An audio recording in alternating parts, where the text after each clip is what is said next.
The World Health Organization has declared obesity a global epidemic, and fast food is now recognized as a major contributor to this problem.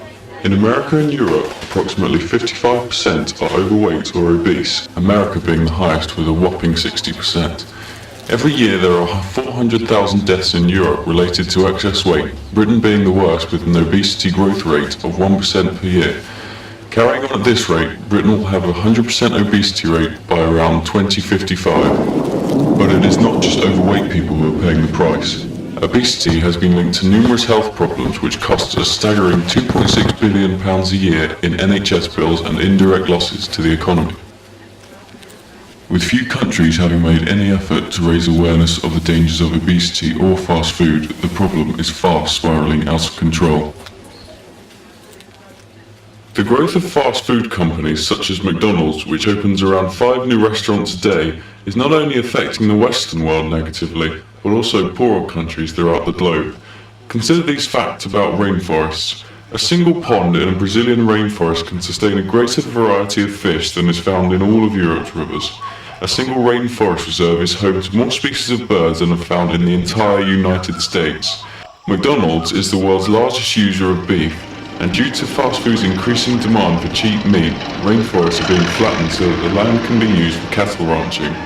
In Amazonia, one of McDonald's beef exporters, approximately 100,000 beef ranches have been set up to feed the growing beef demand of the Western world.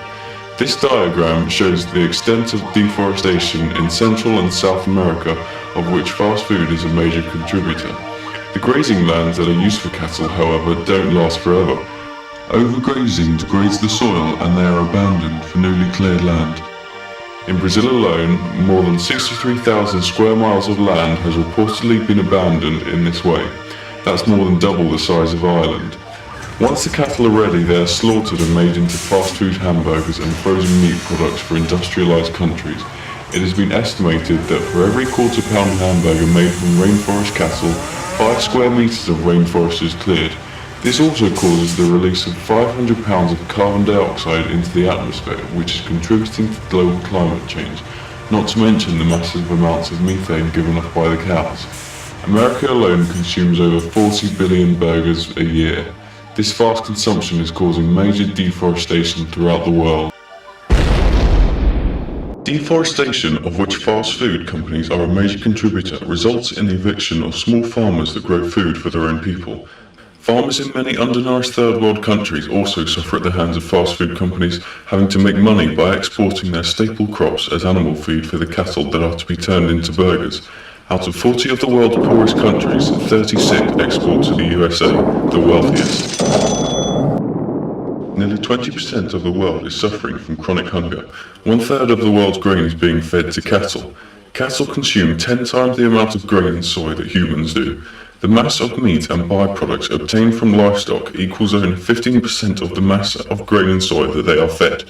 This means that 85% of the grain and soy, which could be used to feed the poor directly, is effectively wasted on the cattle that are to be turned into fast food hamburgers. Calculations show that the value of the wasted 85% consumed by the cattle would feed, clothe and house the entire world's population for one whole year. But this is hardly good publicity for a fast food campaign. You'd never see something like this on a local billboard. If we do not address the growing problems of fast food on the world, we are sure to see the negative effects very shortly. Not only does the growth of fast food companies reflect the current health problems in the Western world, it also contributes to the undernourishment and destruction of much of the rest of the world. Today, it would seem that as we eat more and more fast food, we are getting fatter and fatter, all at the expense of the world's poorest countries.